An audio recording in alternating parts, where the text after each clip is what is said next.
Hello, everybody, and welcome to Tariq Time, where we talk about Tigray's history, and it's now available on YouTube, Spotify, and Apple Podcasts. On today's episode, we'll be talking about folklore and superstitions in Tigray. Thank you, and welcome to Tariq Time.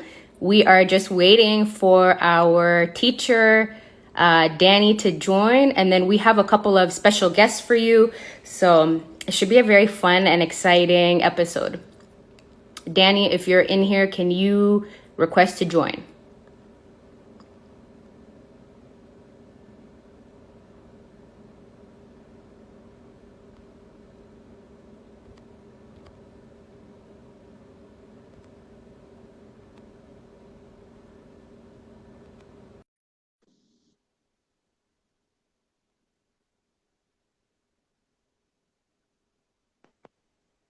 Hey, Hi, Danny.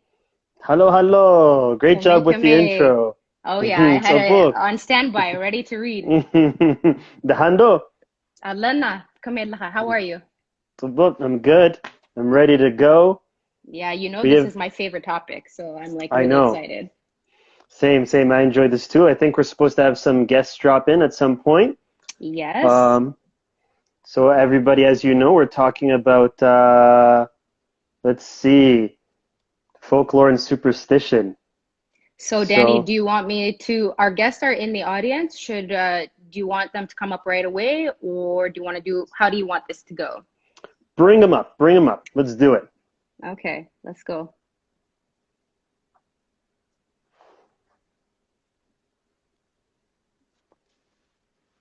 There's a lot of people really like they can't wait for this episode. So Really? Okay, that's good. mhm. Whoa, Hey hello. girl, Hi. everybody, we have Maabel here today. You can, if you want to give yourself a little intro, she does a lot for the Tigray movement, and we're so honored to have her on United Tagaru Canada's Tariq Time. I don't know what kind of intro I can give. I'm not doing enough. I'm sure there's more I can do for our people, and I'll keep going. Oh, she's um, being humble. I'm sure. That's how our people are. I'm a mom of three. I'm in the tri-state, and I'm a co-founder of Tigray Action Committee. If you Okay, guys don't wonderful. know, Tigray Action Community is doing a lot, a lot, a lot. She was live with Erica Badu, just to say, like, just for to mention one thing. So they're doing a Mm, lot of things. They had a run. They raised a lot of money. okay, wonderful. I'm Hmm. gonna be in and off of mute because my kids are probably gonna scream, so I'm gonna do my best, guys. No Okay. worries. Okay. And so our other guest, Samhal, are you in hmm here? I think I saw her come in, yeah. Okay. If you're in here, Samhal, can you request? And Dan, you can go ahead and start. Okay, so yeah, we're going to be talking about a few subjects that we've talked about. Usually, I kept them as sort of like canned questions for the question and answer period when I have Uncle here. So, the Deka Hidertina slash Zarti. We're going to be talking about maybe magic in general and the way it's perceived in Tigray. Buddha and what that is and what that means, because it seems like it can have multiple meanings.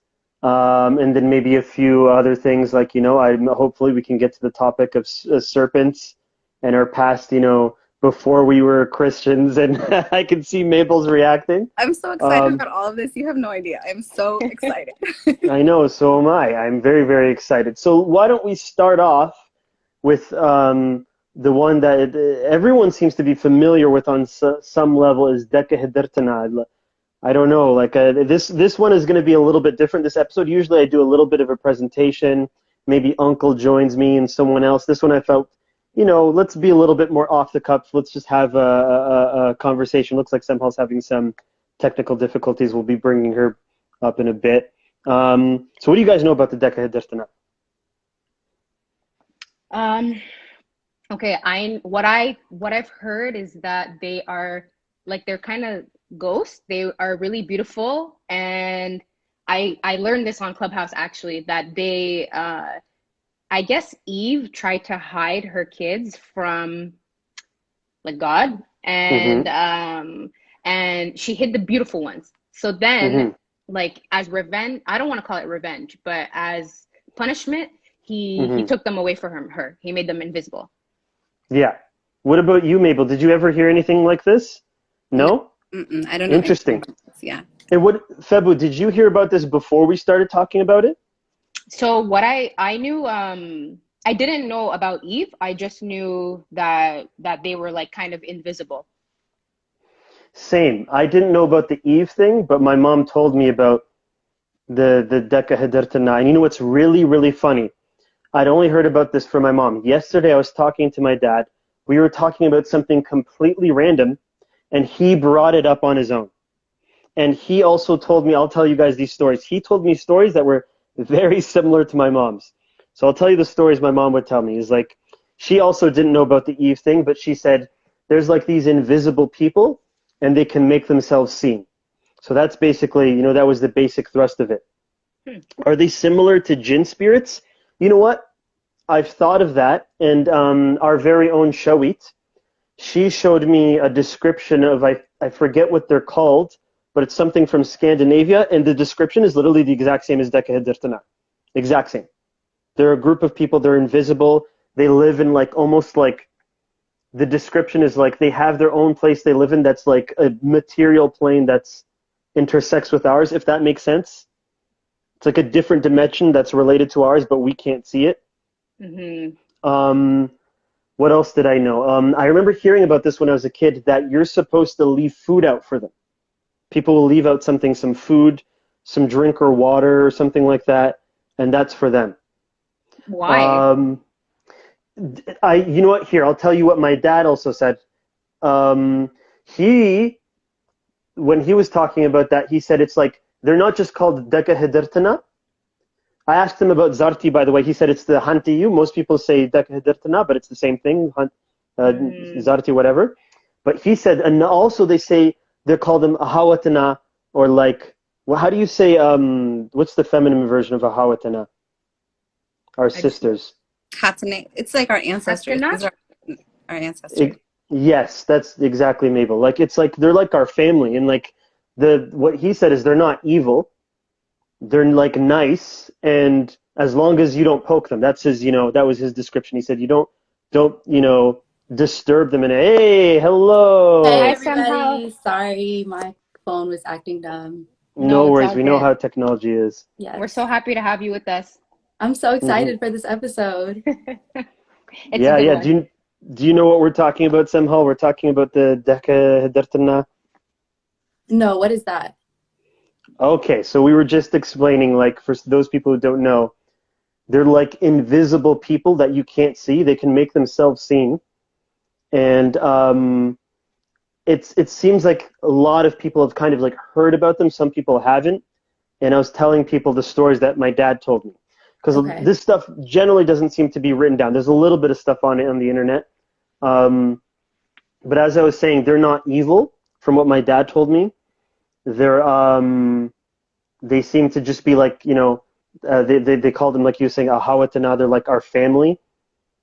And interesting. you leave out food for them, as I was saying to the others, food or drink. And even my dad says, till this day, he always leaves a glass of water. Every single night, no matter where he is, just in case. He always leaves a glass of water. Mm-hmm. Okay, so I heard though that they are dangerous. Like you don't see them, but when they come, they kill you. Interesting. See, this is the thing with these kinds of stories. You're always going to hear different stuff. Because he told me another story, and my mom I'll tell you the stories my mom and my dad told me. I was like, interesting. My mom, not a very superstitious person. And this is the only story when she tells it to me, and I'm like, I don't quite believe that. She gets mad at me. She's like, you don't believe me? You don't believe your mother? When she was a little girl, like 3 or 4, she says she was in her room, and then a dark man came into the room, and he pinched her. And then she screamed and cried. And if someone said they're confused, if you're confused, you have any questions whatsoever, put them in the question box. Febu will bring them to us, and we'll see if we can answer it for you. So he pinched her. She screamed and cried. People came into the room, and then no one saw him. And then he waited until the people left, and then he left. And then what my dad told me is that his grandfather told him a story. His grandfather was a hunter. used to like going out hunting in Tigray, gazelle, stuff like that. And he said one day he was going out really, really far, and he heard a voice in his head say, not in his head, sorry, he heard a voice say, if the milk boils over, you're dead. And he got confused, and the voice said, he just told me this yesterday, if the milk boils over, you're dead. And then he looked around and he saw some milk boiling. And there was like a little hut. And so he went over and he said there was like some milk that wasn't boiling. He took a little bit of it. It was about to boil over, and he put it into the boiling milk. And because, it's colder, it stopped it from boiling over. And then he took it off of the little fire. And then he just sort of walked away. And he said as he was walking away, he heard a voice and it said, you saved your life. Wow. I know. That's what he told me that yesterday. And I don't know. It's one thing they both told me is my mom said it, and she told me this when I was a kid, young. She said she would see fires and off in the distance, and then they would go to check the fire, and then as soon as they got there, the fire was gone and there was nothing. My dad just yesterday on his own told me when he was young, not just him, his brothers, his family members, they would see a fire off in like a specific area. They would go in the morning, not at night. They weren't brave and silly like my mom. They would go and there would be like no evidence of a fire whatsoever. And when they would ask their parents, they would say, Deki Hidertina, it's just the way it is, Like, and they weren't surprised at all. It wasn't anything of note to them. This is the young kids who were interested. Mm-hmm. I saw somebody say in the comment, are they Eve's hidden children? And yeah, that's the ones we're talking about. Yeah, the story that Febu related, that Eve hid her most beautiful children, and then, as she said, that God punished them by making them invisible so that people couldn't see their beauty. That's the story. So you guys never heard anything when you were kids or from your parents or anything like that? I never heard anything like that at all.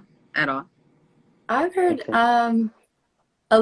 something a little bit similar, but it's in regards to snakes. And Okay. my dad was actually telling me that in Cigareta, like there was like a really big tree, and people would tell them that they have to be really quiet because there's a snake that protects everybody, and they called him Hawana. So it's kind of similar because and they saw him as like almost like a family member and like a protector. Okay. And so like my dad said every time they would walk by, they'd be like, shh, like don't say anything, be quiet. They'd be really quiet. Wow. Yeah, Okay, but they never saw it, but it was just a protector. And they would always say, don't get on his bad side. Like you have to be good. So it's kind of similar. The snake thing is very interesting. Febu, Mabel, have you guys heard of anything about like snakes or anything like? Not really. No? Just Okay. what you told us about the dancing and the Oh, that was, yeah, that was Uncle. So when I was a kid, I also heard this about something about us. We used to be ruled by dragons or serpents, large serpents, right? I did some research. There's quite a bit of documentation about this on the internet, actually. There's lots of different stories. There's even like at some point in the 11th century, so that's like 1000-ish, the Egyptians sent a new pope to us because we used to have to get it sent from Egypt. And then there's a point, this is documented in a letter, and it says he went to go exterminate the cult of the serpent. Right? I'm just giving a little bit of backstory here. There's another thing, we talked about this in the first and second episode, I believe, where there's a lot of speculation about the land of Punt. I'm sure you guys have heard about Punt. It's an ancient area. Could it be Tigray, Eritrea, or could it be somewhere Somalia, somewhere Yemen? There's a bit of confusion about where it could be. It's been narrowed down. And there's, been genetic studies on some animals that have been said to come from Punt, blah, blah, blah. One really interesting thing to me is, so we have this history where we talk about snakes in our culture, and there's this legend that we used to be ruled by a particular giant snake named Arwe. And there's even a legend that either Nigisti Saba or Makeda or her ancestor, one of them, the story's different, killed that snake, and then we were no longer ruled by snakes, and that's how we became ruled by people.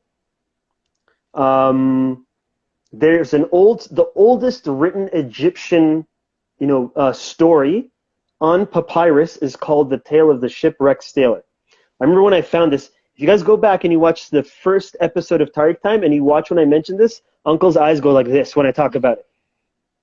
So the tale of the shipwrecked sailor is basically a guy from Egypt. He's a sailor, obviously. He gets shipwrecked on an island. He's lost. Then he meets a giant serpent.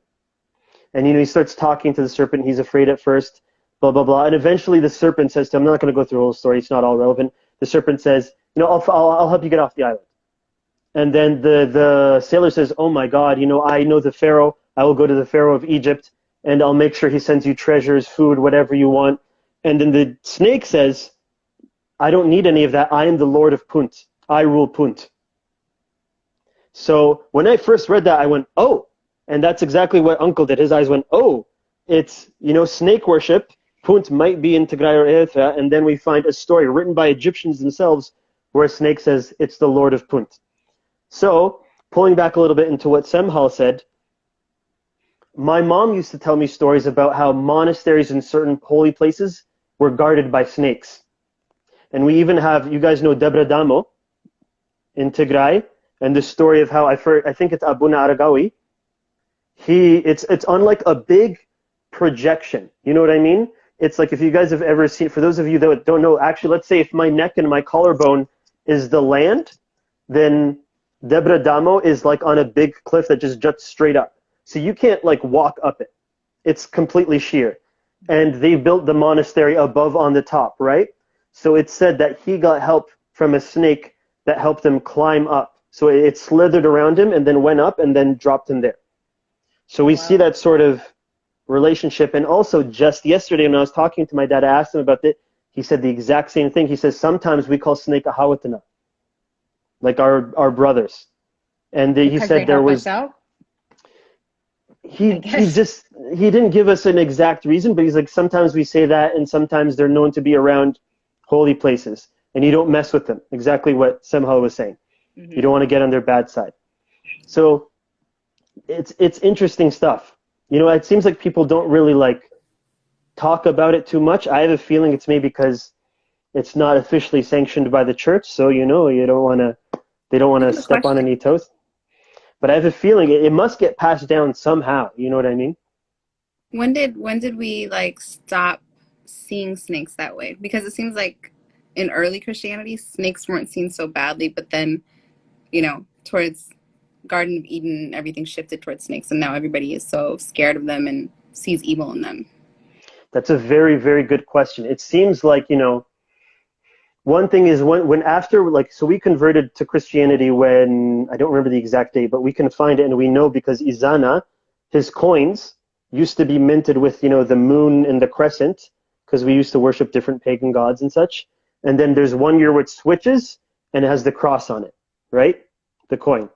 So it corroborates with certain stories and other facts that we know. So we know pretty much the year that he converted. I don't have it on hand, but we know the year. Even though Izana converted, it would obviously take time for the whole society to convert. As I said, we have the Pope that they sent from Egypt, and he exterminated the cult of the cult of the serpent, and that was like 700 years later. So of course it's going to take time, but it's also, so there's not going to be an exact date when our views shifted on snakes, but it's very interesting to note that our patron saint in our church is St. George who killed the dragon. So if you guys know, that picture, he's on a horse and he's got like a spear and he's killing like some serpent creature. If you've ever, a lot of churches will have that. It's a poster that's like above everybody's bed, I feel like I've seen. Yeah, we've all seen it everywhere. So I don't know. And it's interesting that, this is the Deki Hidertina, and the snakes in our culture, they have a sort of position where it's not quite clear whether they're good or bad, or maybe they could be both. You know what I mean? Mm-hmm. So that's some interesting stuff. Okay, so have you guys ever heard of Budda? That's actually my favorite one. Same, because Budda seems to encompass a bunch of things. So let's go one by one. Actually, let's start with Semhal. Semhal, what do you know about Budda? What have you heard about it? I haven't heard anything.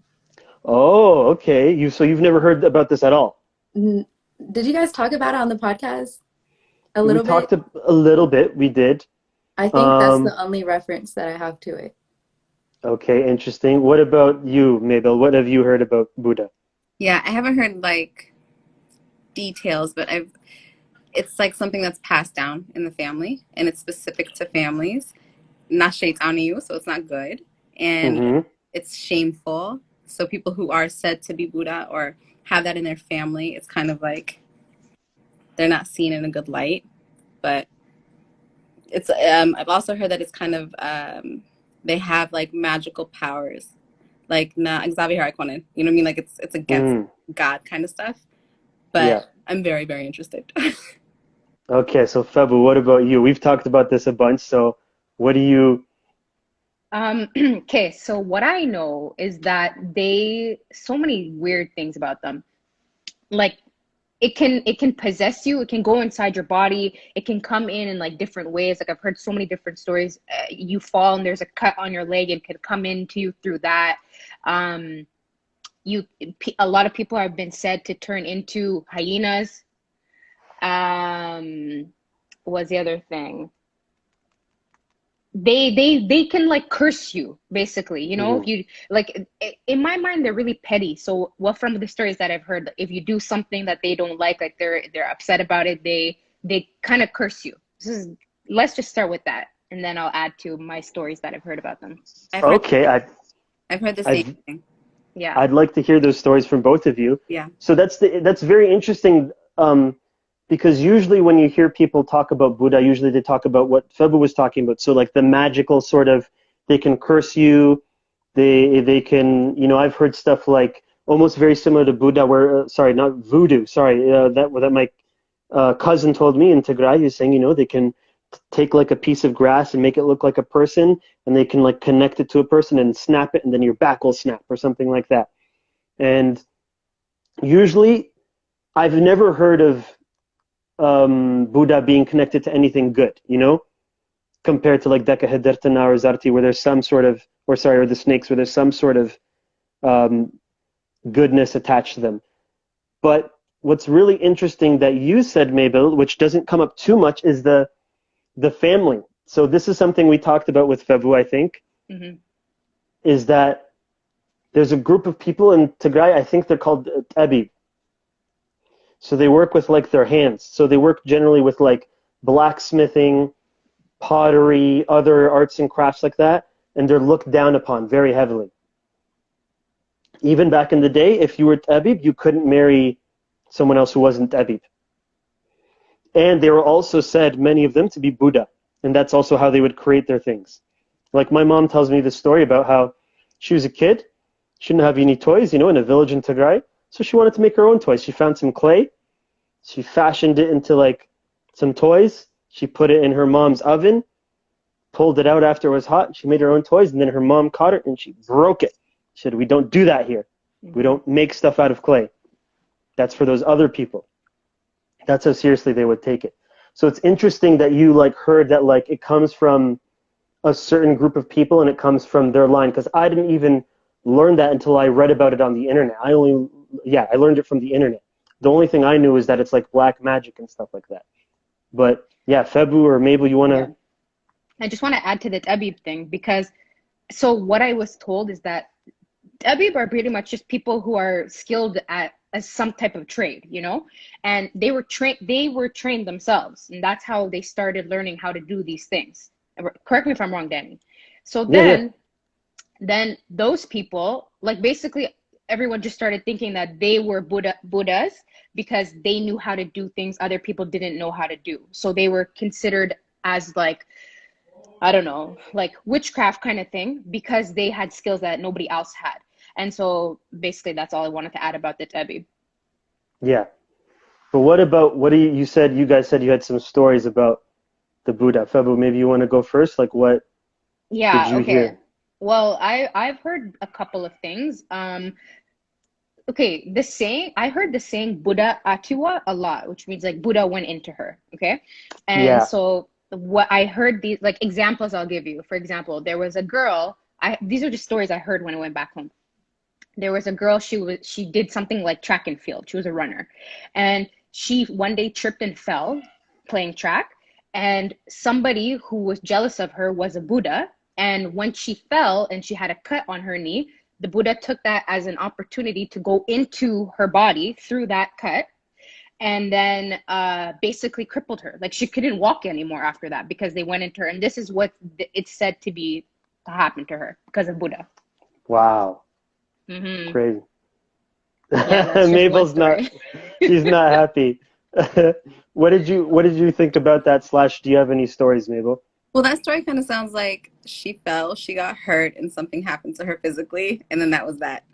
But Personally, that's what I also believe. I don't generally really believe in this stuff, but yeah, I think it's important for us to learn about it. You know, on Clubhouse, someone asked me, why do you like this topic so much? And I said, you know, I think it was roughly 200-ish years ago, there were these guys called the Brothers Grimm in Europe.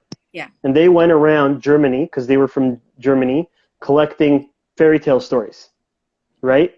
And a lot of these stories were old, like, you know, kind of like folk stories, and then they wrote them down in Grimm's fairy tales, and, you know, now we know about a lot of them because they were written down.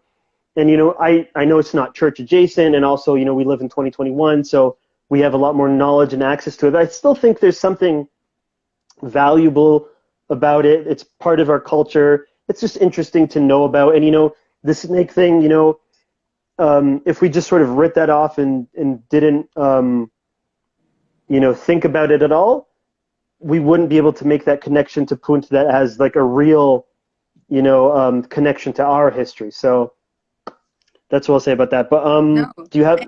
I love that you're doing this because this is a Definitely. part of our culture that a lot of us don't have access to, and now our children are going to have access. It's incredible. I'm so glad that you're doing this. Like, it means a lot to me personally. So I'm happy about it.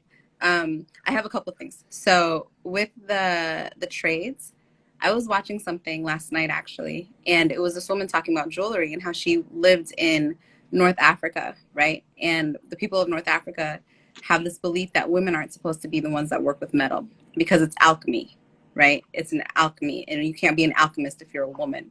And so it sounds to me like a lot of the things that Buddha were doing would have been considered alchemy if we had that word. You know what I mean? Like, we see it as magic, we see it as all these things. So I thought that was interesting. But the Buddha story one of the Buddha, I've heard a lot of them, but one of them was that this guy was in Tigray, and he was walking around, and there was a lake that he's not supposed to go to. And his family kept telling him, don't go to this lake. He was a part of the diaspora. Like, he wasn't living in Tigray. He was just visiting. And they kept saying, don't go over there. That lake is not safe. That's not where you want to be. Just don't go over there. And he was curious. So he went, and Buddha answered him, and it just completely changed him for the rest of his life. Like, it's like Shaitan was inside of him from then on. It was just, he was not a good person. And they had to, like, take him to church and try to, like, you know, cure him from what happened at that lake. But the lake was like, it was Buddha. So there's that. Which is like really Wow, that's interesting. Well, actually, sorry, who's going? Just to what you were saying about alchemy is, I actually read a whole paper about, you know, the Buddha. It's available online. I think I have it on the Discord, and it talks about that, about how the people surrounding the Buddha in Tigray and Amhara would view them as the craft work they were engaged in was seen as some sort of magical creation. They assumed that there was some sort of magic and some sort of perversion of the divine involved in them creating things like that. And that was also why they were stigmatized. So you're very, like, you're spot on there, basically, is what I'm going to say. But sorry, Feba, what were you going to say? No, I was just gonna say, like, even in these comments, there are many people who are saying, like, it's real. It happened to me. It happened to somebody I know. Like, a lot of people, even somebody right now actually said, you guys think these beliefs are gone? I'm assuming you mean it back home in Tigray. And I actually think it's like 100% alive, and people really, even as much as they don't want to talk about it, they really believe it back home. Absolutely. They're very scared. And I just wanted to add, like, a similar story to what Mabel said. I didn't know this person. Somebody very close to me told me a story about somebody they personally knew well, went back home, was from the diaspora, only spoke English, okay? Didn't even speak Tigrinya, okay? They're Tigrinya speakers. Didn't even speak Tigrinya. Somehow the Buddha went inside this person, and they became possessed, and they started, it was the devil speaking out in Amharinia. And this is a Tigrinya speaker who didn't, like, her family spoke Tigrinya, but she never even spoke Tigrinya. She didn't know Tigrinya. So imagine, like, now all of a sudden this person born and raised in the diaspora is speaking in Amharinia. So it's kind of crazy. It's really kind of crazy. They had to do a whole, like, exorcism, basically, you know, like, I don't know what the word is in Tigrinya, but they were giving her tabel and, like, really trying to get the devil out.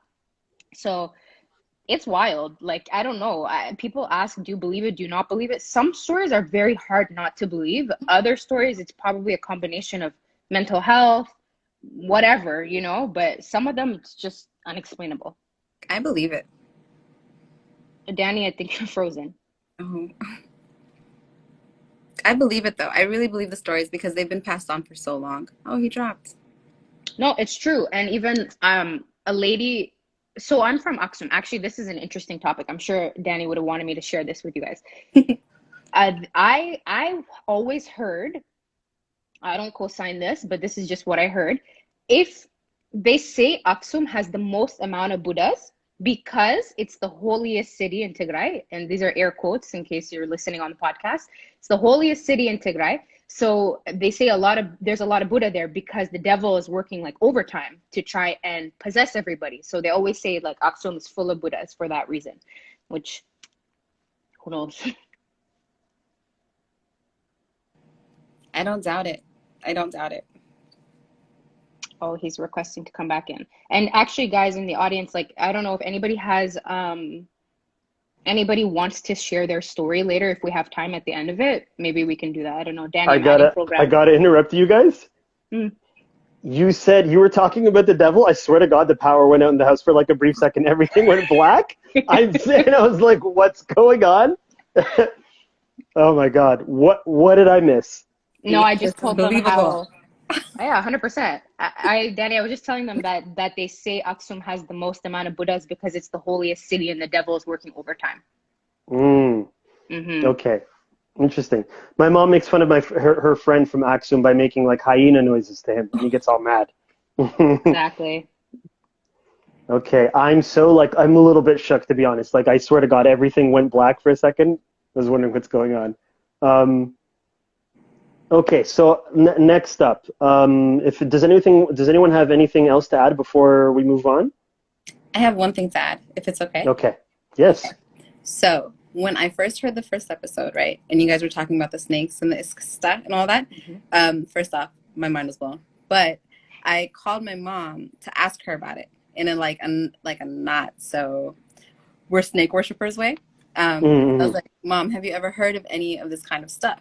And she was like, no, first off, we're Christians, so absolutely not. But second off, if you want to know about like ancient history or like Tigray's history, you wouldn't ask our generation.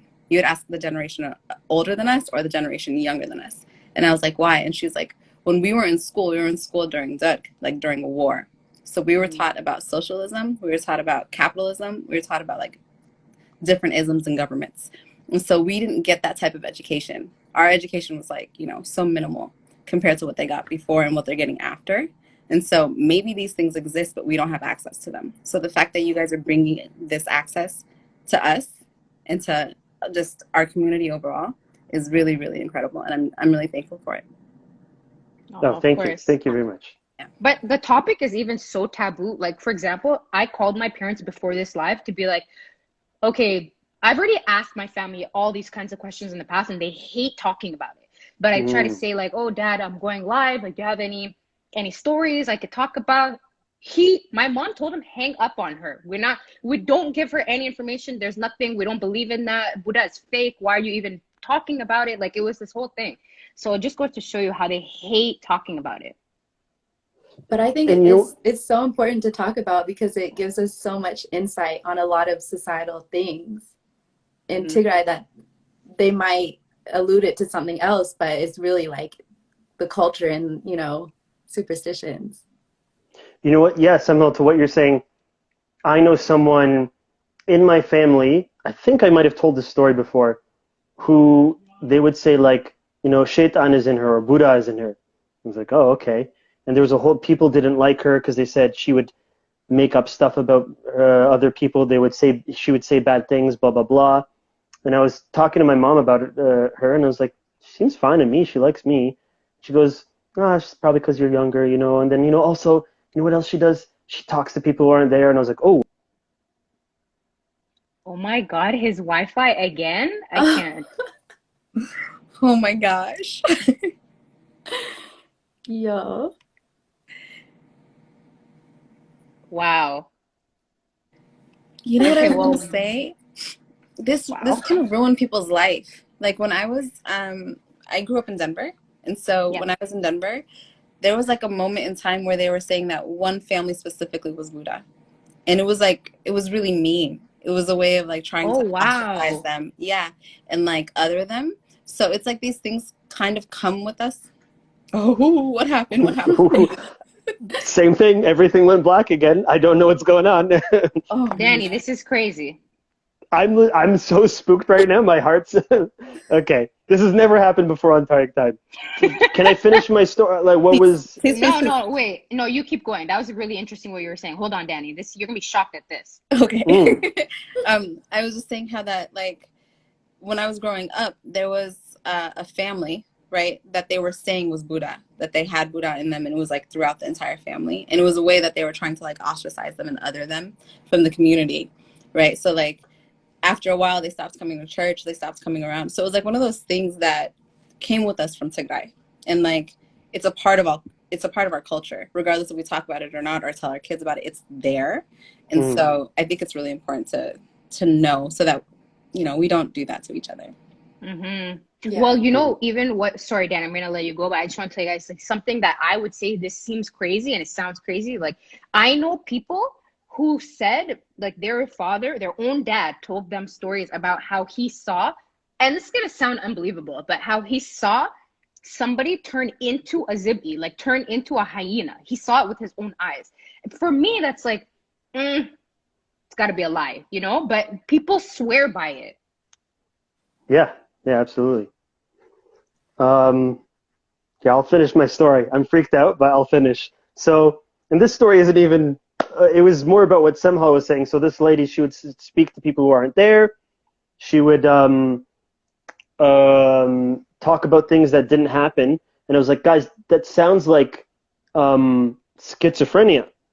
And they were like, what's that? And then I explained it to them. They explained it to them. She went to see a doctor. Turns out she has schizophrenia. She got her meds. She's good. But they didn't, know what that was. So their way of explaining it is by saying, Buddha shaitan. So in some ways, not talking about this stuff and not thinking about it can lead to, really negative consequences for us. Because people in our family really they didn't like her. They assumed it was intentional. You know what I mean? Yeah. Yeah. So let's see. We got There are another people topic. saying I saw that as a child. Somebody in this comment is saying she saw this as a kid. You know what they told me when I was a kid? I went there for 2 years. I love joking around about this. Our parents will always say, if you're not good, I'm going to send you back to Tigray, to Ethiopia. They did that to me. I was Rabash. They sent me back to Addis Ababa. So I lived in Addis for 2 years. And there was one point where we were just all sitting in the house, it was getting late. And they were telling us, all the adults and us, they were talking about how someone, some person, the police caught some person killing someone. And then they said, we are, what is it called? They called it in Amharic, Yesojib, right? We are Yesojib. We are everywhere, and we're taking over your organizations and institutions, and we're going to corrupt your country. And then he turned into a hyena and ran away. And then I heard the same thing at school the next day from a teacher. So I was like, wait, what? This is real? I feel, and I was like, you know how it is. I was 11, 12. So I was like, if this is real, I feel like we should be taking it way more seriously. It should be on the news or something like that. It sounds real. It sounds relevant. Yeah, and they were when they tell you, the adults, they're like, yeah, this happened. This is blah, blah, blah. It was, this happened. And like I was saying about my mom earlier, they get offended if you say, I don't know. Mm-hmm. Yeah. But then other people get angry when you even talk about it. So it's like... See, what you're saying about your mom, that sounds more to me like they have stories and they're like, we don't want to bring it up. We don't want to invite, you know what I mean? I'll tell you one story she told me once. She said that one time in Aksum, there was this lady who didn't get invited to a Kristina. Okay? Some lady didn't get invited to like a baptism. And then, this lady was like the known Buddha, and she didn't get invited. So then, basically, whenever they tried to get the bihuk ready for the injera, which is basically like the batter, or call it the batter, I guess, for the injera, it wouldn't rise. It wouldn't rise. And basically, they just couldn't make injera for this baptism because the Buddha, they say the Buddha cursed it.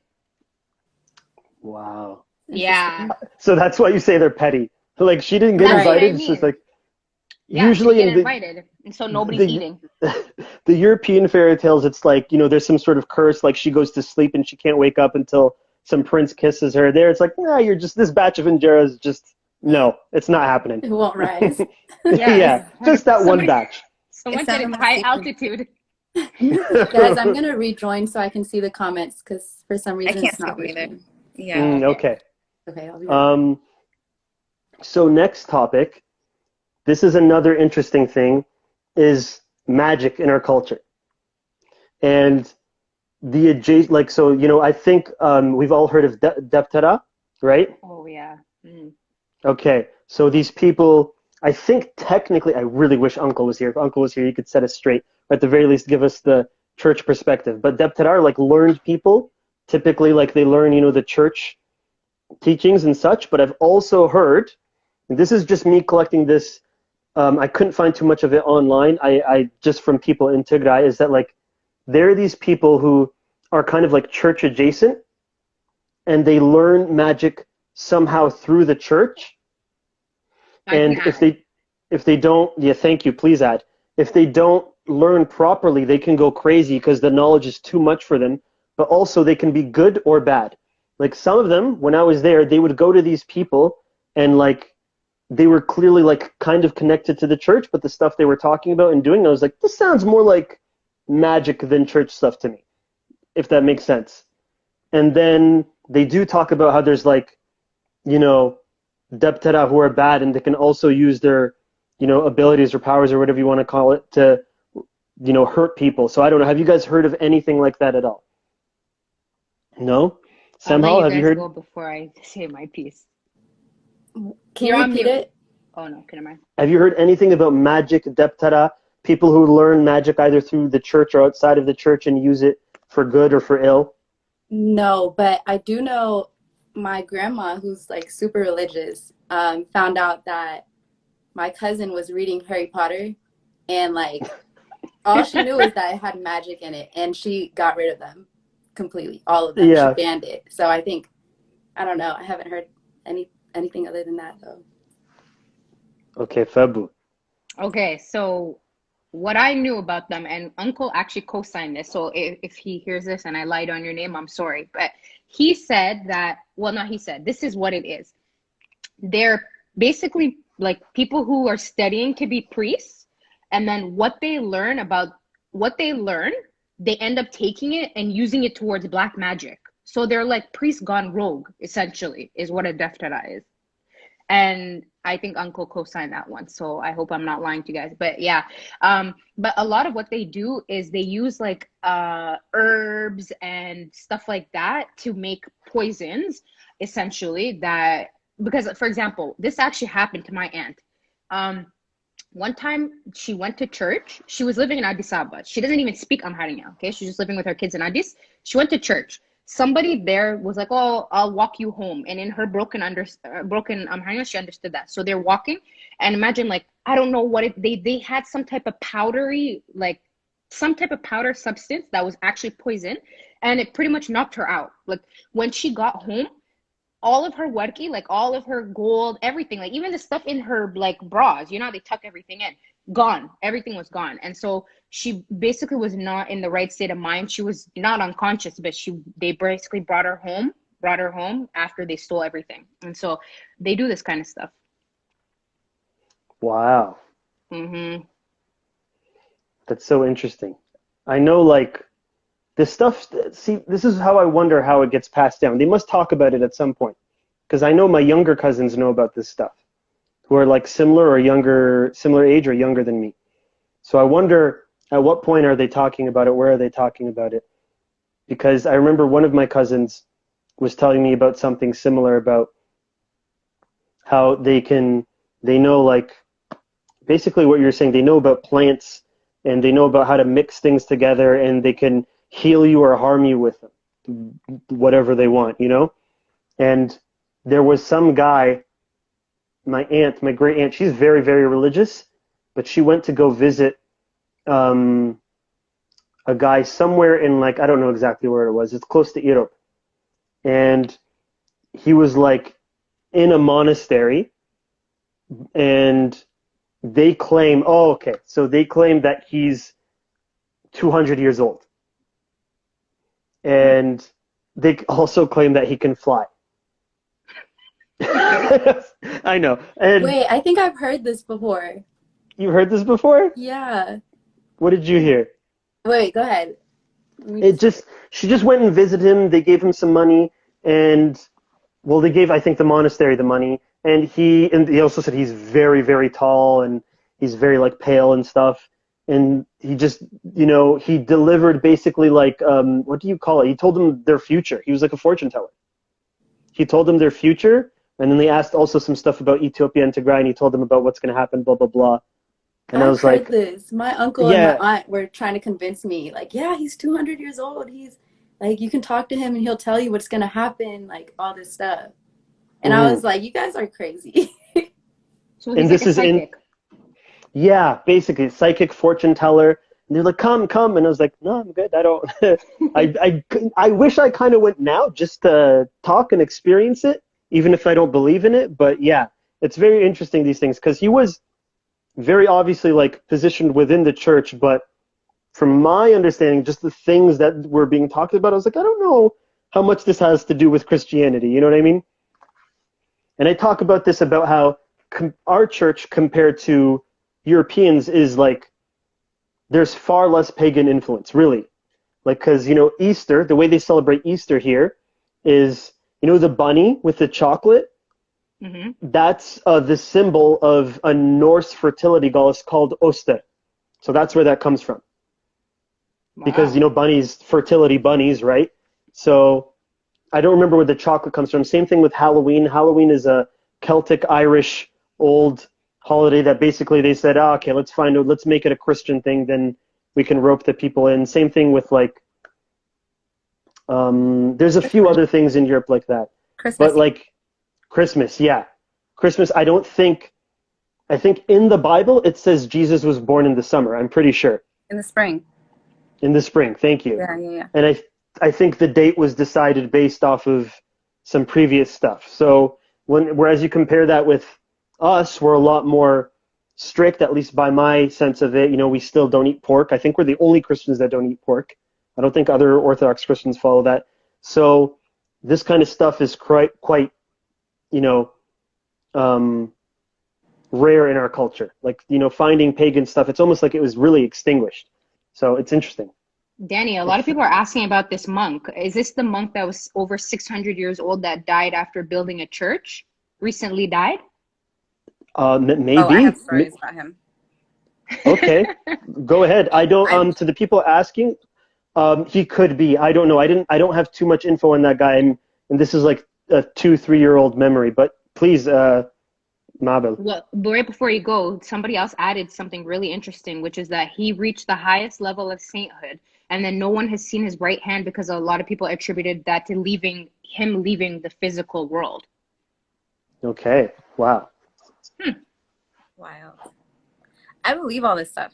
I believe it. I don't see why not to believe it. I believe it. I feel like we can't get that old. I'm getting that. I'm getting there after these blackouts. I don't know. Like there. But Mabel, did you say you had a story or something? Yeah, I have a story about Mm-hmm. that monk specifically, the one who just passed away a couple of years ago. Mm-hmm. So he changed my life.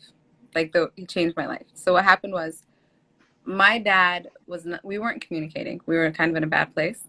And so my mom had gone back home. She went to Tigray, and she wanted to go see that monk. She wanted to go pray. She wanted to get Tzabel. Where he is very holy. She wanted to get sand, water, everything, right? So to get there, you have to pass where my dad lives. My mom and dad have not talked for almost 10 years at that point. And she was like, something's telling me that I have to go stop. I have to go talk to him. I have to fix whatever needs to be fixed. Right. So she stops. She talks to my dad. It's like a huge thing because they've been divorced. They don't talk. It's nothing. So she goes and talks to him. And then they have a really honest, open conversation. Right. And his family is so welcoming and loving to her. And it feels like family again. Like literally, my father's mother is blind, but my mother's name is Sahai. And she said, when my mom got there, she was like, oh my gosh, the sun is bright again. I can see the sun. I see the light. Like when my mom was there. So it was like a very big deal. So my mom sees my dad. They have a conversation. She goes to the saint, right? She gets tzabel, whatever. She comes back. She gets really sick on the road. So she has to go stop at my dad's house again, right? And she's like, this is bizarre. Like, I haven't seen this man in 10 years. Our kids aren't even talking. Like, it's crazy. She goes home. She feels better. They figure it out. She goes home to her mom's house. And then comes home and says, you guys have to talk to your dad.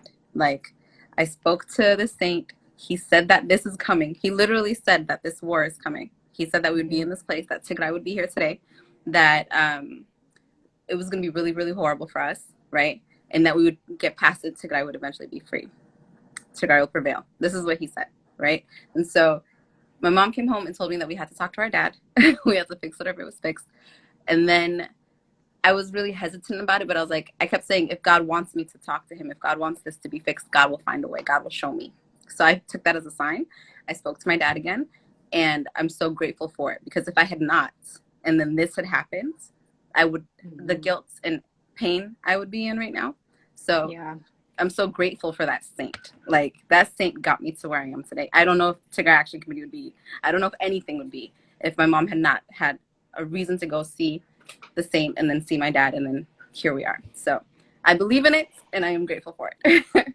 Wow. What a beautiful story. Oh my God.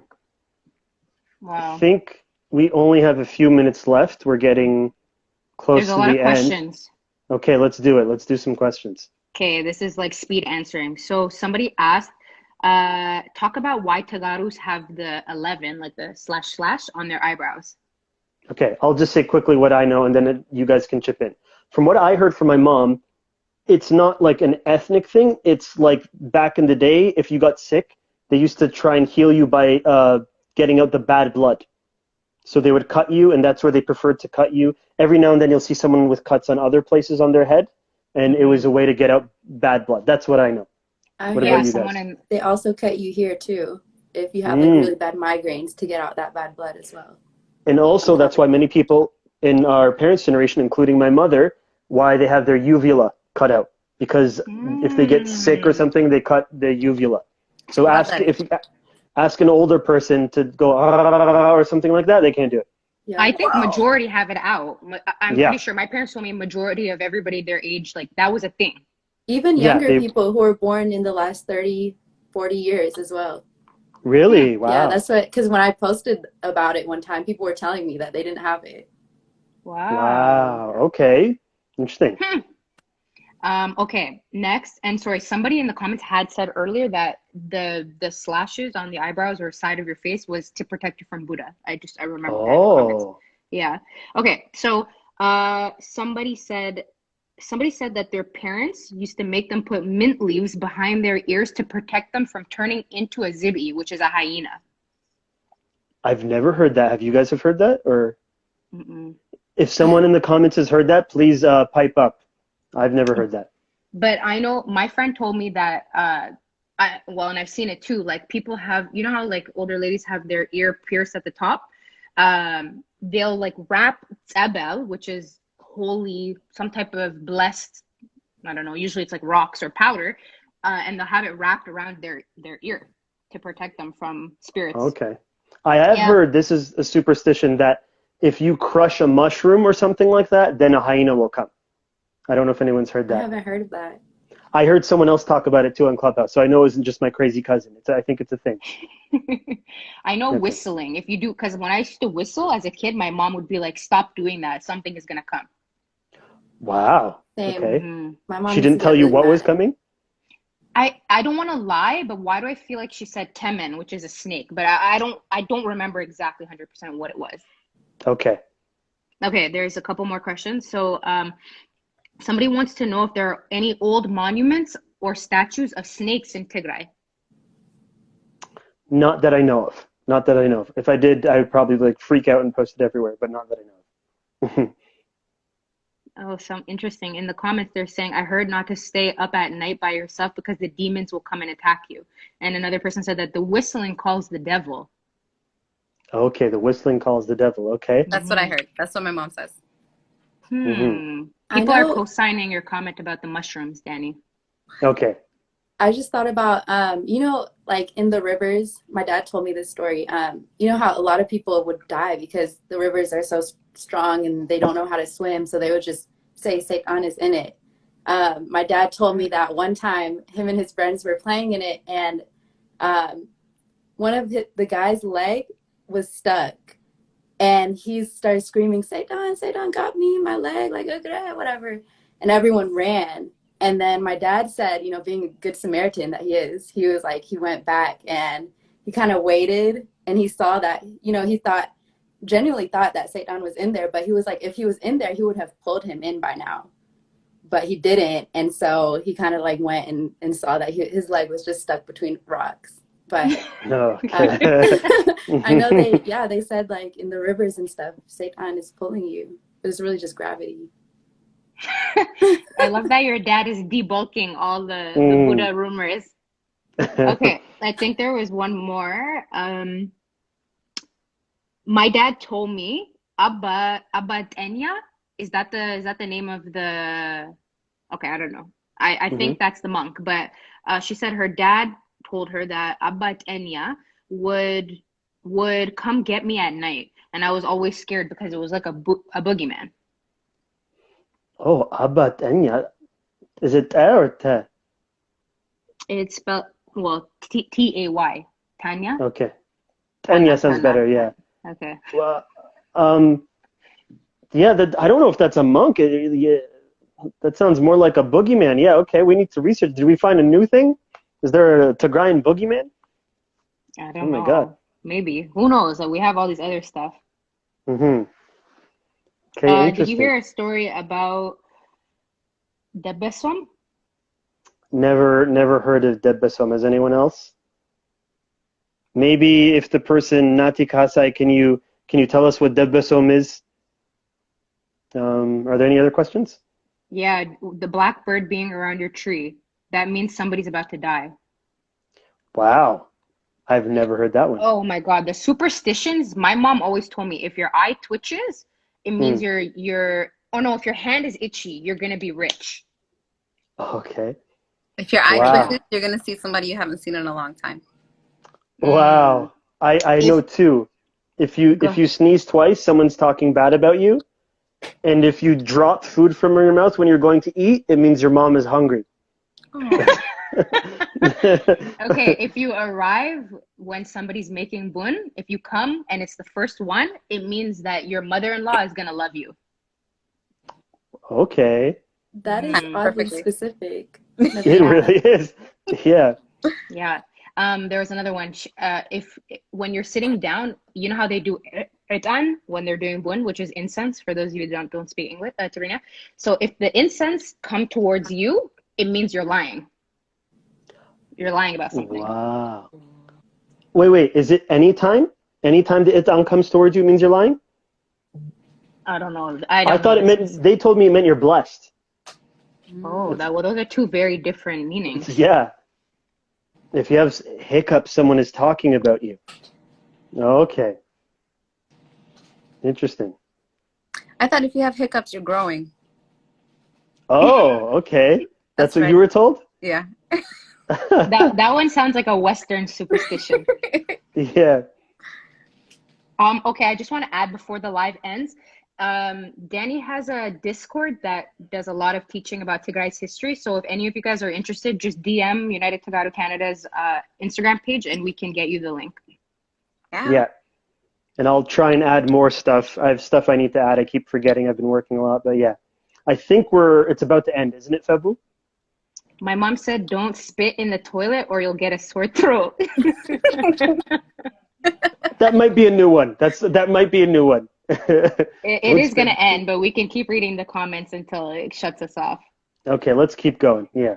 Someone said, if the dog keeps crying, that means someone's going to die too. Wow. Okay. If the itan Interesting. comes to you, that means you are being loved or a favorite. Well, I gotta check this with my mom. Maybe I lied on her. You know what it might have been? That might have been like a tactic when you were young, and she was like, she put some it on, and she knew you were lying about something, and she goes, if it goes towards you, you're lying, and then you're like, I better come clean. My parents used to do that to me all the time. Would they just blow it towards you? Not the itan, but find some way of like pulling a lie out of me with like, you know what I mean? Mm-hmm. Like, oh, if this breaks, it means you lied. See, it's broken, and I'm like, oh, they caught me. I used to tell my little cousins if this was pink that they're lying. I would tell them to pull it down. They used to get so scared. See, Sam said don't whistle at night or it attracts snakes. So I see they're lining up. Okay. If you Interesting. lose More gold, snakes. yeah. Mm-hmm. If you lose gold, something bad's about to happen. Okay. Wow. We need to We get have a a lot. collection of these. But these are so. Do you know what's interesting about these? These are very like these are a little bit different than Western ones. You know what I mean? With Western ones, it's like, you know, you walk under a ladder or you break a glass. Or you a black cat passes your path, or you know, you step on a crack on the sidewalk or something. Whereas these, it's like, I don't know how to, like, they're a little bit more vague. Like if it's almost, it's not like you do something, if this happens, then something else will happen, if that makes sense. Yeah. If you go outside past midnight, the devil will possess you. You can't sweep at night. If you go out past midnight, the devil will possess. Okay, well then just like the whole Western world is just done. Maybe that explains some things actually. Yeah. Because there's a lot of people going out past midnight. That sounds like a tactic to keep people at home. Yeah, that's what that sounds like. Yeah. The people want us to do another topic, a live about this topic another time. You know what? For sure, we can definitely do this. Seems like a lot of people are interested. What I'll ask of everyone here and everyone in the audience, this is what, if we do this again, go talk to your parents, talk to your elders, talk to your cousins, whoever. Just collect some stories, right? Collect some stories, and then come back here. We'll all share it here, and then that's how we continue this. That's what I would ask. Okay, one last one. Sorry, Danny. Go ahead. No, finish. No, I talked to my dad for the first time about this topic yesterday, and he corroborated a whole bunch of stuff, and I learned some new stuff. So it's always interesting what you can learn when you just talk to people. Somebody's mom gets mad when the shoes are upside down and the sole is facing up because it's bad luck. Yeah, my mom says the same thing. I know when I would sit down, I was told specifically that if the sole of my shoe was facing someone, it was rude. Like I shouldn't have the sole of my shoe facing someone. By the way, guys, this will be recorded and saved. It'll be on United Together Canada's Instagram page. Also, it's going to be on our YouTube and our Spotify and Apple podcasts. So it'll be available on all platforms. Okay, maybe we got extended. I don't know. I was gonna say, did we get the 4-hour thing finally? Thank God we don't have to end it at an hour every single time. We can keep going. Romhai says I'm right about something. What am I right about? Is it the shoes, Romhai? Is there anything else? The shadow people are real. Yeah. Oh my God. I hope not. Maybe they're the ones shutting off the lights and the power in my house. Well, let's see. Those of you who said you had personal experiences, or if you have an experience you want to share and it's still letting us go, if you want to hop on, like, can you guys send a request if you want to share your experience about Budda, or I don't know, you knew somebody who you have an interesting story, like feel free to request to join the live and share your story. Should we jump off? Will it let more people on? I think we can do 5. Oh, okay. Maybe. No, I think you can only do 4, but let's see if we even get any requests. Okay. I think somebody had requested earlier. One story that I just remembered.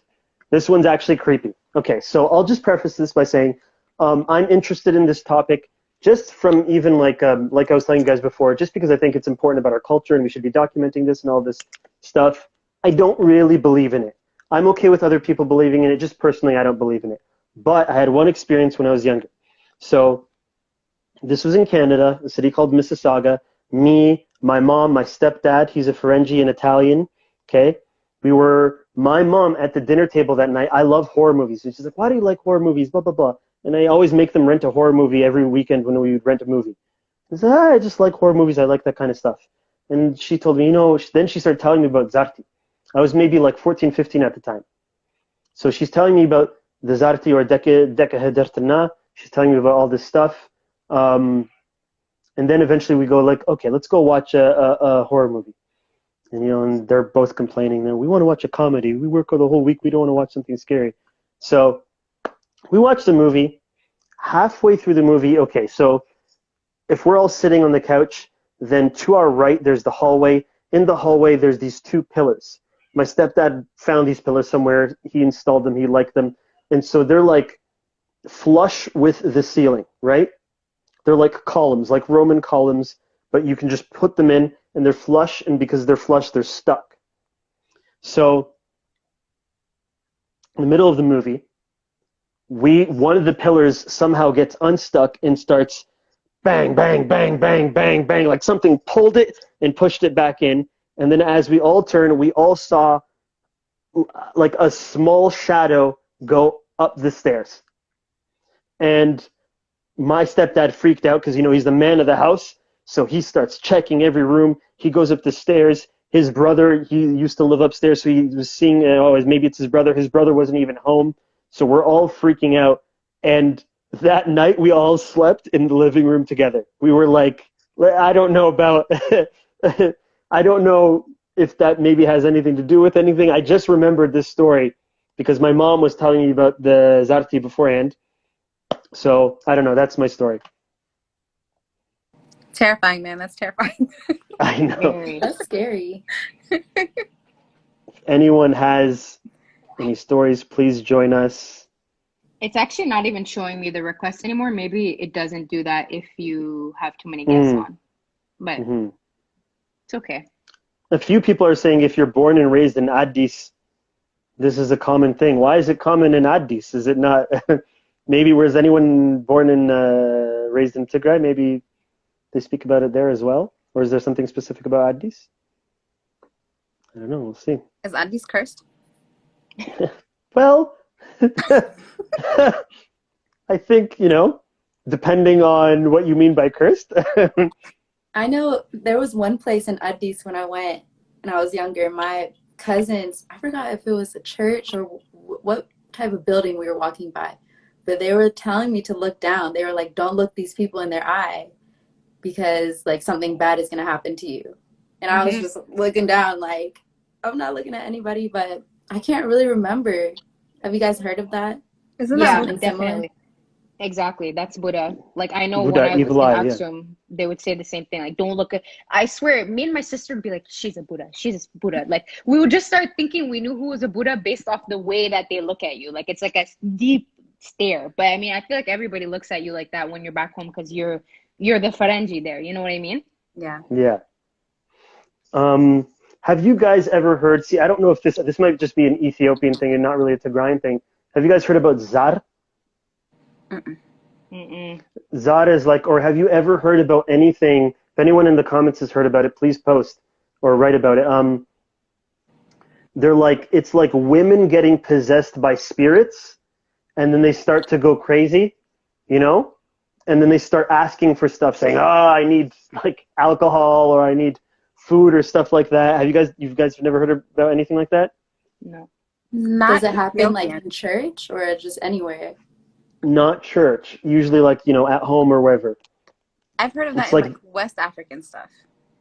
So Or this is a big thing in like Amhara, Dabub. I don't know about Oromia. And I wasn't sure if it was in Tigray because I've only read about it really online and I've heard about it a little bit in Addis. But the interesting thing is that it's called the cult of Zar outside of Ethiopia because the similar thing happens in Egypt and Iran.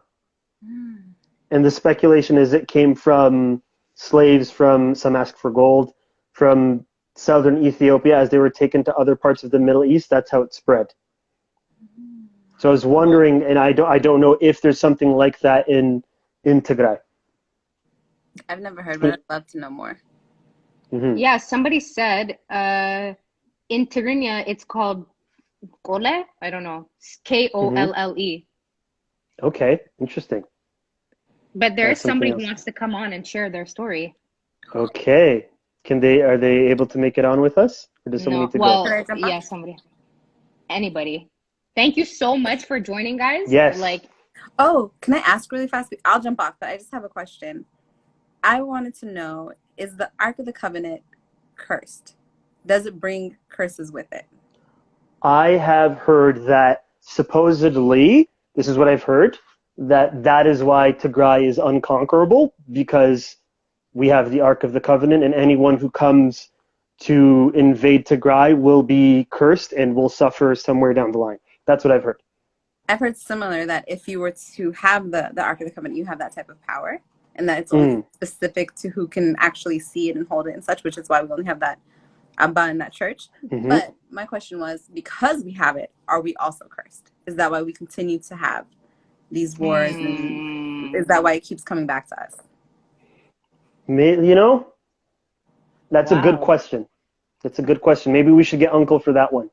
Yes, please. I'm a big fan, Uncle. I can't find him anywhere. I'm like, is he on Instagram? Is he on? I can't find him, but I'm a huge fan. I will jump off. Okay, thank you so much for coming. Thank you. thank you.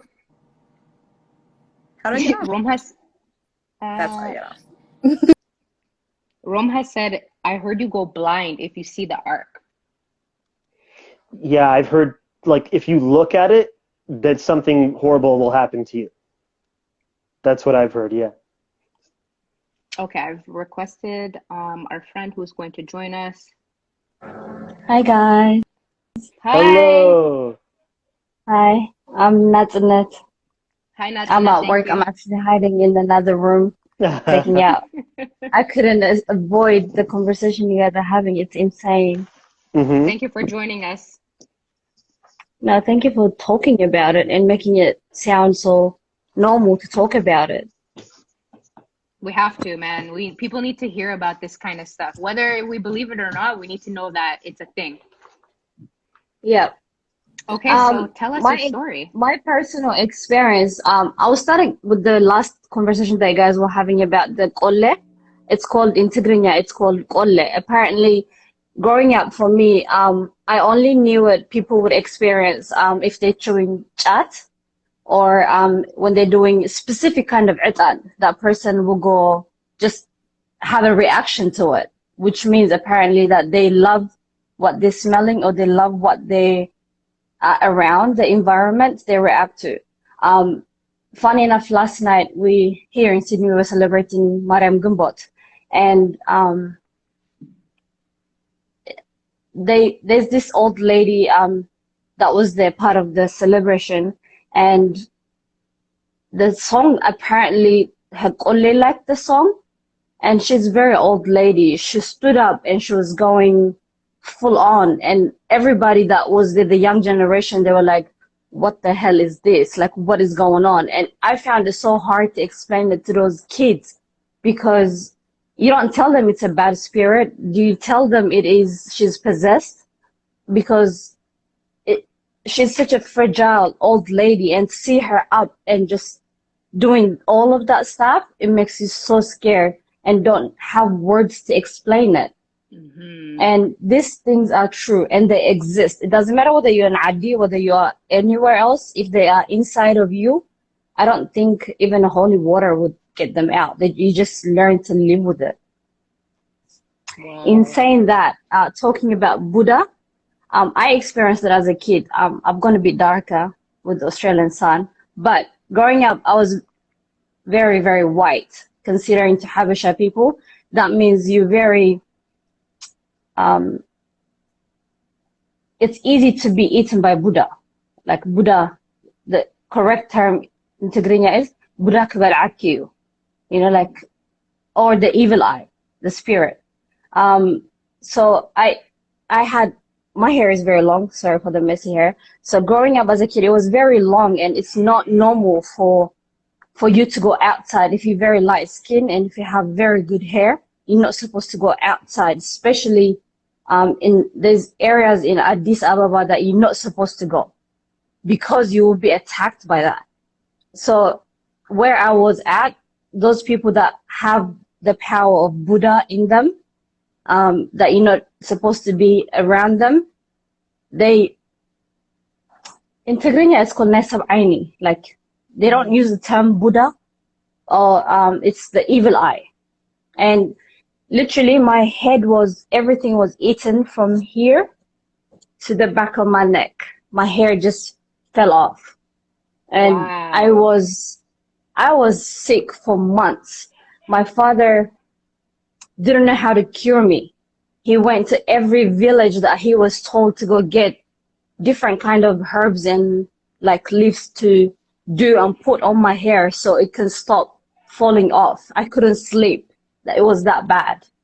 And at the end, he figured out who the lady was, the Buddha in the area. And they told him she had to either spit on me or they have to get her hair, bring it to me and burn it so I can smell the hair so I can get cured. Wow. So they had to get her spit, mix it with specific kind of tzabal. It's not tzabal, my tzabal, the water, the holy water, but it's kind of mad. Like, you know, the clay, you make it out of clay. He used that and then he put it all over my hair and then it stopped. Only her spit made it stop. Nothing else was working. No tzabal, no nothing was working. But can I ask a question? And maybe I missed this. How did they get her spit, or she gave it? They begged her and she asked for something like in return. I think she wanted, I don't know what she wanted, but apparently she wanted something and my father had to provide that. And then, but everybody around my neighborhood had to beg her because I was suffering. Like, I was literally really, really sick. And they had to beg her, and that's how I got cured. How old were you Wow. at that time? I think I was about 7. Wow. And there was a time when I was a kid as well, my grandmother, may she rest in peace, she is very spiritual. Like Daniel was explaining earlier, there's things that you're not supposed to do. For example, my sister was commenting about sweeping the house at night. It's like you're taking out all the blessings and you're giving it to the spirits at night. There's certain things, and the thing that the 11 number, it's not just on the forehead or here. I have it on my back, on my lower back. I have the 11, and that is because, as I said, being born as white-skinned kid, my whole family is very dark-skinned. I was the only light-skinned, so they do anything and everything to protect you from that. They think that you're very vulnerable to being in that stage or where you will be attacked by all this bad spirit. And it's not just me. I have another friend of mine who's light skinned as well. Same thing happened to her with the hair, because she was very light skinned and everything. And the area she was born was the same area that I was attacked. So that area is usually that they tell you avoid that area. So the lady who, did you actually see her? Did you guys cross paths, or she was able to like curse you without even ever seeing you? Oh, okay. Yeah. You did see her. The area that where we lived, it's those little houses. It's like, you know, the community housing. I don't know if you've been to Addis, now that there's apartments and everything, but there's this like Qabale Gaza, Bahal, like the where it's a big compound, but there's little houses in there. So she's in there. So there's no way that there's nothing that you can do to avoid it. But people usually can live in peace with her. But I was the one that came out of nowhere. I wasn't born there. We moved there when I was 6-year-old. So she got the chance to see something that it wasn't there. And she didn't have that warning from anybody from my family to say, stay away from her. Wow. And so are they, Yeah. I have so many questions because, so there are people, first of all, there are people asking where the area is. If you feel comfortable sharing that, just in case there's anybody in Addis that needs to steer clear. feel free to share that information. The only reason why I wouldn't want to share it is because it's got that a label of the ethnicity tribe in there, which I don't believe it's because of the ethnicity that happens. I don't know if that lady is from that ethnicity group, but I know it is. It's generalized. It's in Mercato, around Mercato, but it's not just that. Another topic I was gonna mention was Danny was talking about. Yesojib, that topic that I experienced it. If my sister is here on live, she will collaborate. I experienced that same thing as well, but it wasn't in Mercato. It was outside somewhere else. So they think it's a very specific tribe that has it, but now hearing about Danny, you explaining about that, it's also connected with the Tigray as well. It just makes you question, it's just the spirit exists everywhere. It doesn't matter what tribe you are, but then some of them are more connected to the spirit than the others. I never even knew this kind of stuff was tribal. I just assumed, I didn't think in my head it was even specifically for Tagarus, because I've talked about this stuff with, for example, Eritreans who say, yeah, the same thing. So I never even had a thought it would be tribal. But so the lady, was she a Buddha? Are they saying she was a Buddha, or are they saying she's something else? She was Buddha. Oh, okay. Yeah. That was her nicknames, like Buddha. Wow. Can I ask a question? So did you ever find out why she did that to you? Was it jealousy or something? She just wanted me as her daughter, as her kid.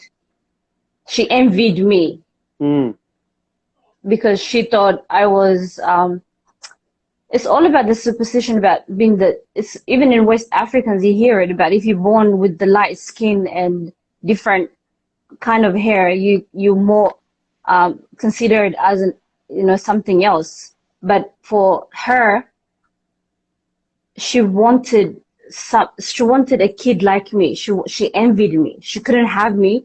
It's like someone said about the wedding.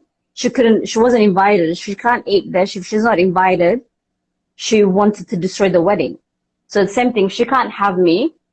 Why would my father should have me? So she would want to destroy me. Wow. Okay, do you want to share your story about the Zibi? The Zibi, that is very, very funny one. So I was born in Asmara. So my father brought us to Addis, me and my sister. So once we moved into Addis, this is a very, very long time ago. So the area that we were living in, it's very, very remote, like away from everything. Our neighbor, the closest neighbor it's a 2-minute walk from my house. That's how much remote it was. And our house is made out of just the metal. Like, I don't know what it's called in English. Qorqorro, made out of qorqorro. So you can hear everything. So our other neighbors, people warned us, say, these people turn into Zibi at night, so be careful. And given that I was the light-skinned kid, my father, he got that warning, like, be careful with her, this area is not safe. My father is like, nah, I don't believe in that, whatever, he didn't care. Well, he left me and my sister, we were about 6 and 7, maybe, and they would come around my house, roaming. And then I would sneak through the hole through the qorqorro. I will sneak through there to see, and then I'll see them. And then you can see it's half hyena, half human. Maybe it's my eye tricking me. I don't know. Maybe it's because I believed what people were telling me. I don't know, but it is true. It is the way they make the sounds. It's not like the hyenas. It is some kind of different kind of. Just thinking about it, my body is just giving me goosebumps. It is some kind of the weirdest noise you could ever hear. It is different. So sorry, I'm just replying in the comments, but this is wild. Okay, so you saw them yourself. You saw it. You saw the half Zibi, half hyena, half person. Yeah. And these people, like, I will see them during the day. What? Like, Okay. you see them, So they're you not, kind of yeah, because they're recognize around them? my area.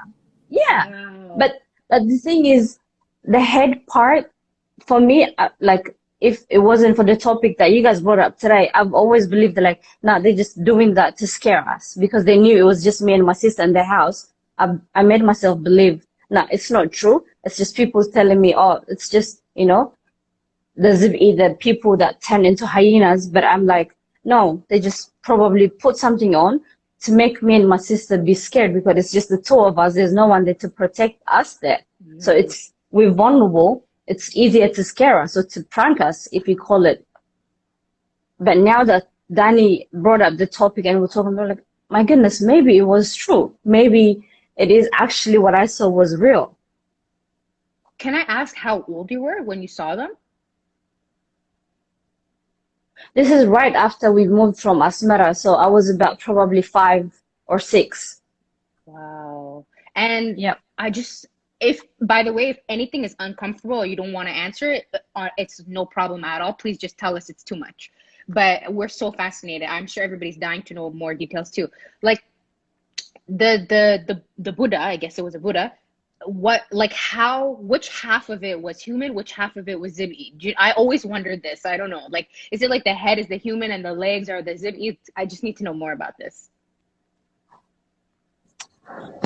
I think from memory, it's a vivid memory. It's the head part. I think it's because even if you go on your floor, like, you know, if I was to put my arms on the floor, I'm gonna look like an animal anyway.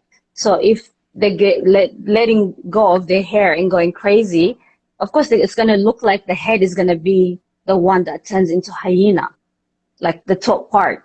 But I don't think it physically changes into that, but it's just the way the spirit makes them change, the way their body language is, they look like an animal.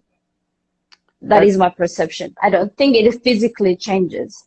That's way scarier to me. That's way scarier. It's something, a half Zibi, half person is scary, but a person outside your house acting like a Zibi is way scarier to me.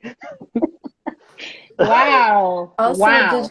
did you only see them at night, or was it Only at night. Okay. They only come out at dark. And then it is not even only when it turns dark, there's a specific time between midnight until 3 a.m. Wow. It's only specific hours. They don't want to see the sun. It's what they say. It's like here, the midnight full moon kind of thing effect. It's the same thing. Wow. That's Annette. You just Yep. like blew our minds. This is it was never even an option that it was humans, not pretending, but just like walking around acting like a hyena. So this is like new information for me. Wow. Because if you really think about it, for me, I would rather believe that it's a human possessed by the spirit acting like an animal. Mm-hmm. Instead of you telling me, for me, it's impossible to turn into hyena. But if I can sit here and seeing a lot of people that can get possessed, especially if you go Tsabal Abadi, you will see so many people that are possessed, and the way they act, the things that comes out of their mouth, it scares you. And you forget that they're actually human beings. So for me, I would rather believe that they're just possessed with this spirit that makes them and turns them and act into an animal than a human being turning into a literally hyena. Wow. Yeah. I'm shocked. Do you have any other story? If anybody has questions for Annette, she seems really open. Feel free to like put it in the question box. Yeah. You know what it makes me think of Annette is, you know, have you seen a Zibi when you were in Ethiopia?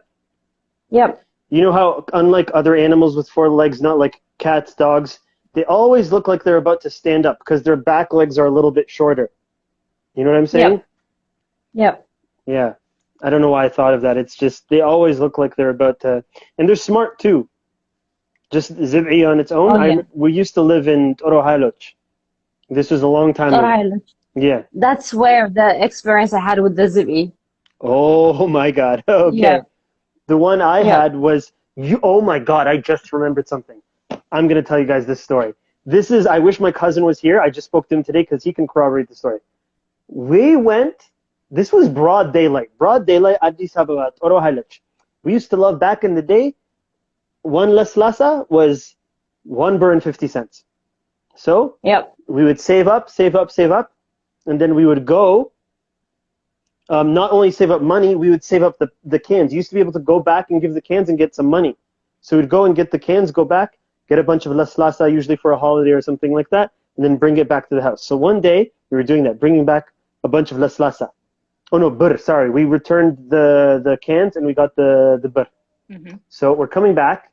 We have all our birr. We're so happy. We're talking about all the things we're going to do. We're going to buy mastika. We're going to buy this. Blah, blah, blah, blah, blah. Then we see a big telephone pole. And this is back when Toro Hailach was not like in the middle of the city. There was like zibi everywhere.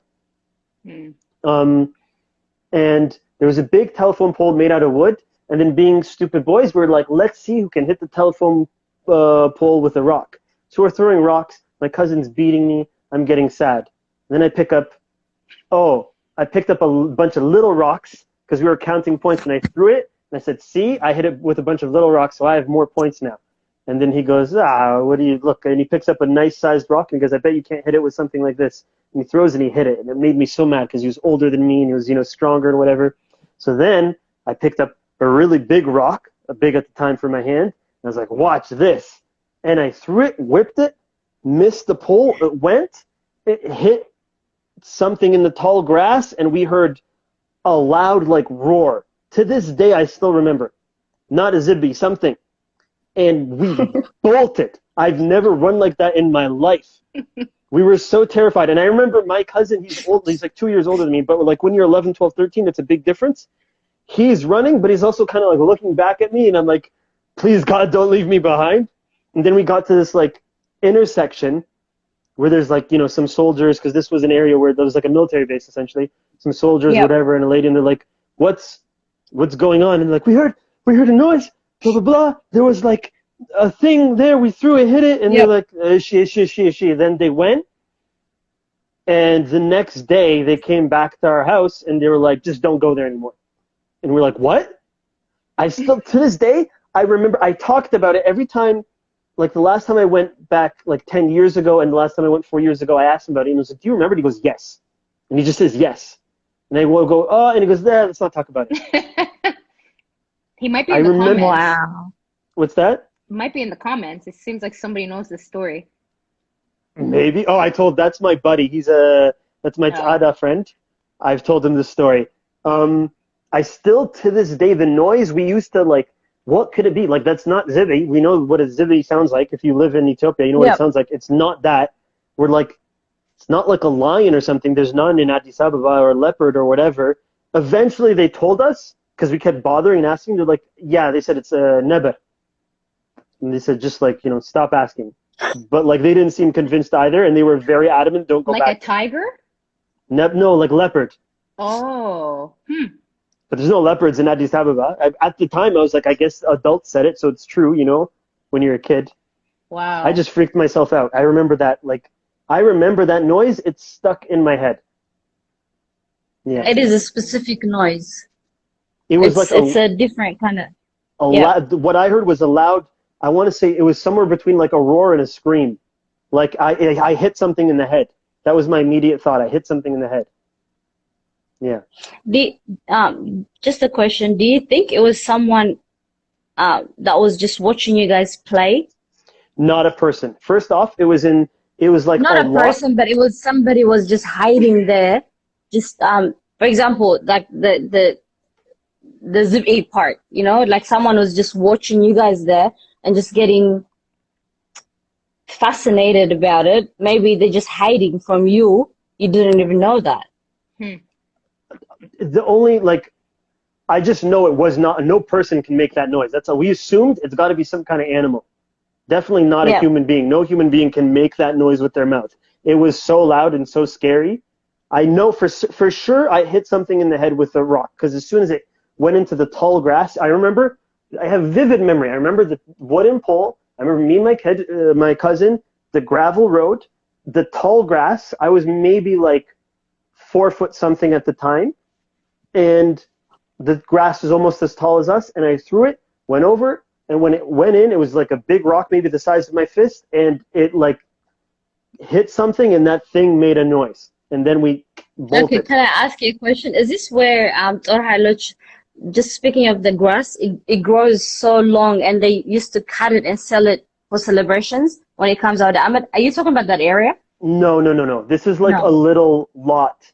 I actually don't know, near the American Embassy, or where it used to be. Well, not the American Embassy, Okay. sorry. There was an area where, when I was a kid, the Americans would go for to do horse riding and stuff. There are I people don't in the know. comments very scared, guys, saying that they can't sleep tonight. But Go okay, get your Bibles, people. yeah, do some salat tonight. There are more Yeah. people in the comments who want to give their personal testimonies. Do we have time, Danny? Ooh, my I got mom's time calling as long me. as you guys got time. Yeah, I'm free. All right. I can go Mhm. ahead and hop off Thank too. you guys for having me. No, I will hop off. I need to Okay. go back to work. I'm hiding Okay. in a room.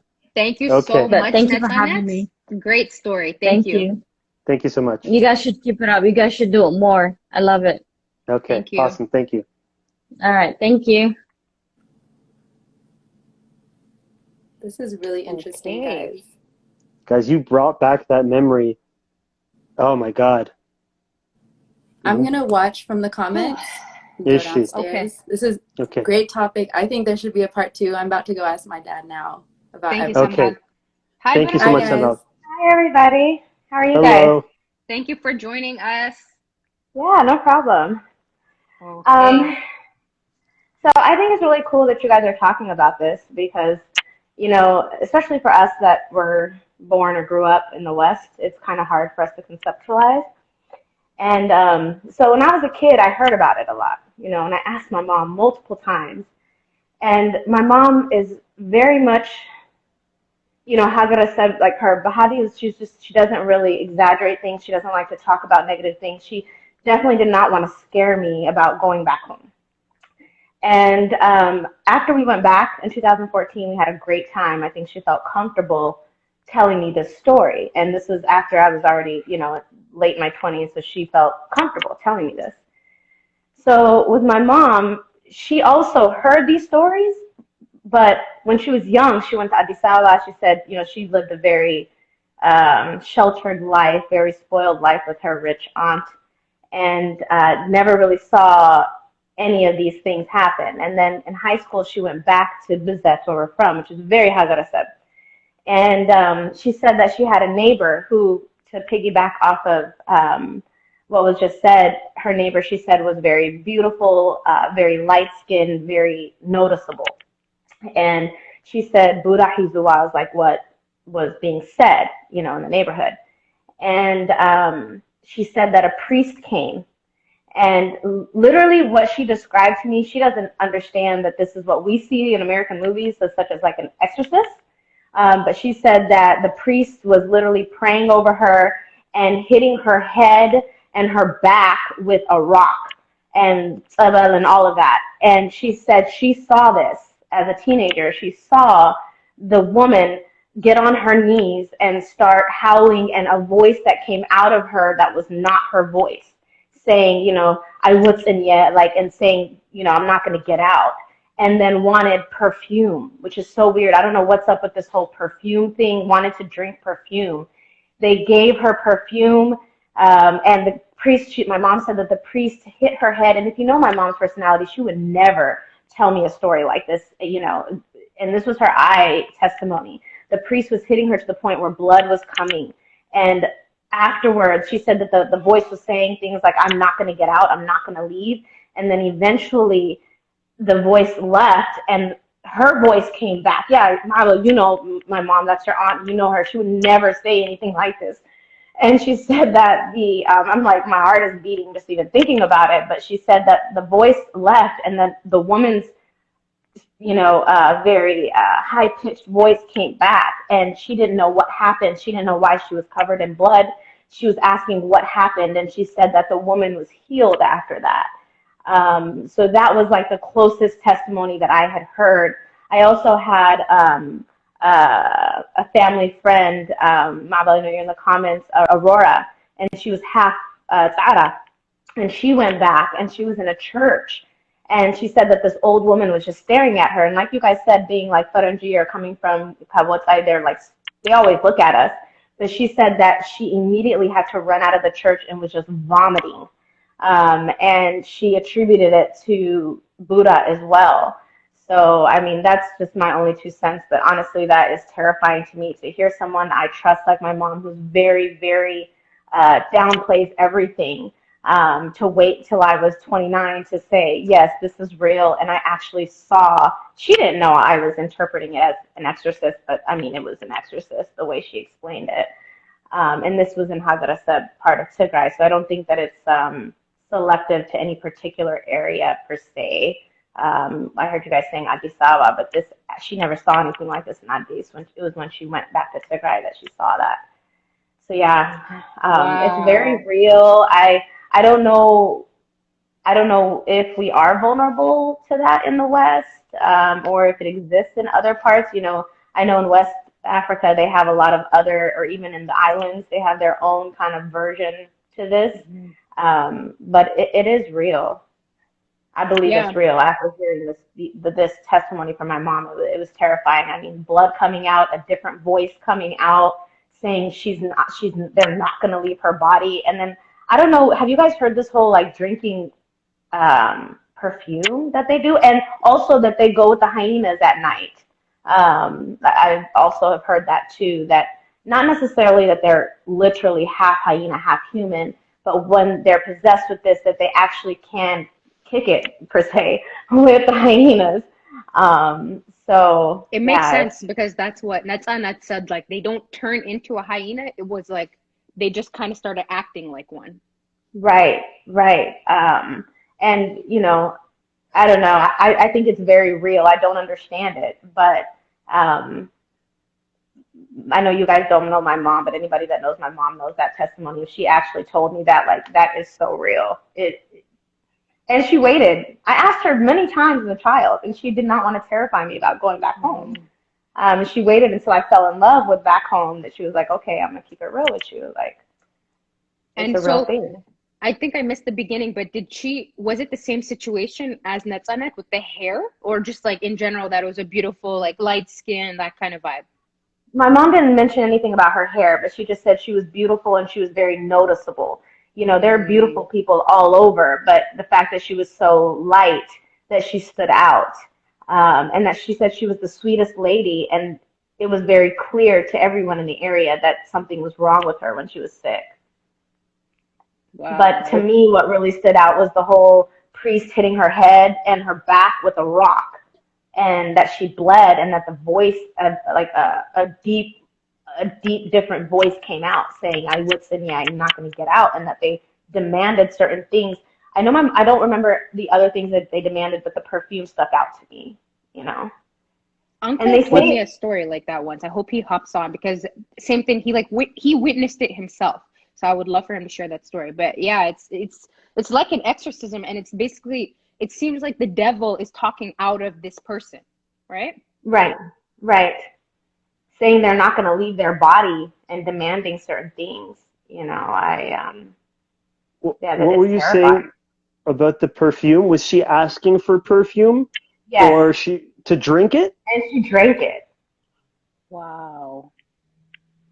And I've heard that from other people, to be honest. Even when we were back home, we took a family friend's sister family things, and we heard that, and they say that it can run in your family. Like, I know one particular couple where they're the sweetest couple in Denver. I mean, they're the greatest, like, they're amazing. And actually one is technically Eritrean and one is technically Tigrayan, the woman's Tigrayan. And my mom said that both of them, their families are known to have this problem, and that's why they married. Like, a lot of people marry when they know that their families struggle with this.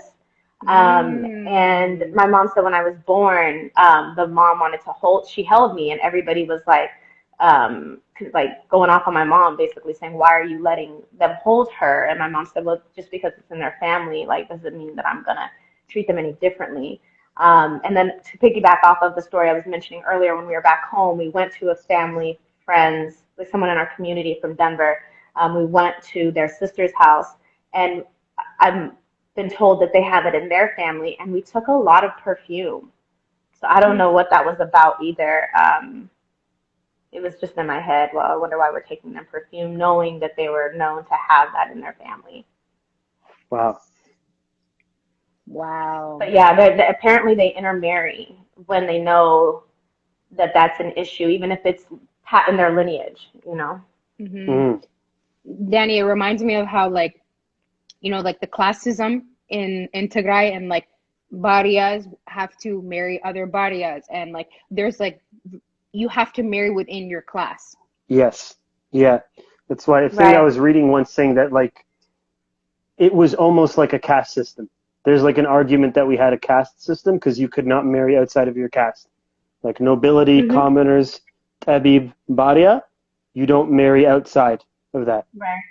Yeah, I mean, I thought it was crazy too because my grandmother said something like that to me. And I'm chocolate, we're all brown, you know, in my opinion. And my grandmother told me when I was a kid, she said, like, and she basically said, like, and I was so offended because I was just like, what? Like, what do you mean, you know?